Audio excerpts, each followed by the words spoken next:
understanding of the climate system response. Further development of climate models all point in the same direction.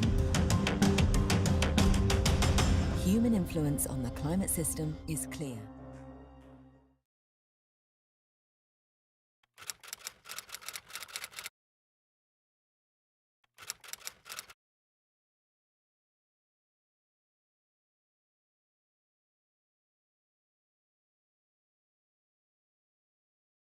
L'effet de serre. Voilà comment ça marche.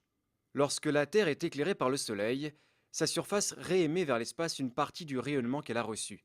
Sauf que les gaz à effet de serre, comme le dioxyde de carbone, le méthane ou le protoxyde d'azote, retiennent une partie de ce rayonnement infrarouge émis par la Terre et lui renvoient, ce qui contribue à la réchauffer. Ces gaz s'accumulent dans l'atmosphère et atteignent désormais des niveaux records. Conséquence, l'effet de serre s'intensifie. Pourtant, les faits sont limpides. La glace fond, la Terre se réchauffe et la mer monte. Ce sont les faits.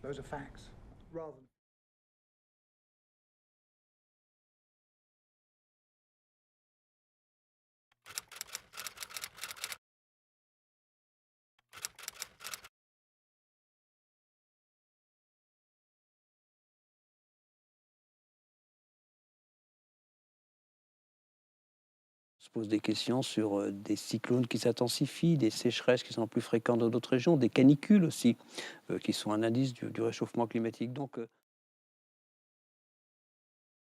Le réchauffement de la planète modifie les équilibres naturels. Température, régime des vents et des pluies, biodiversité, acidité de l'océan. L'augmentation de la température moyenne de la Terre accentue l'évaporation de l'eau.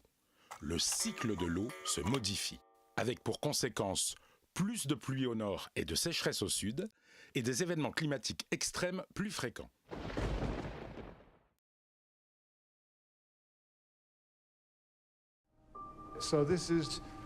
Voilà une modélisation de la Terre, faite à partir des informations d'une vingtaine de satellites qui observent la planète au quotidien. Voilà un exemple de ce que nous pouvons visualiser. La température en surface de l'océan mesurée depuis l'espace. Là, on voit le monde entier. Voilà le satellite le plus développé pour suivre les précipitations. Il joue un rôle important parce que le plus fort impact des changements climatiques, c'est le déplacement des zones de précipitation.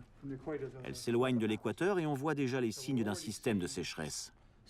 Ça crée encore plus de sécheresse dans des endroits déjà très chauds. Oui,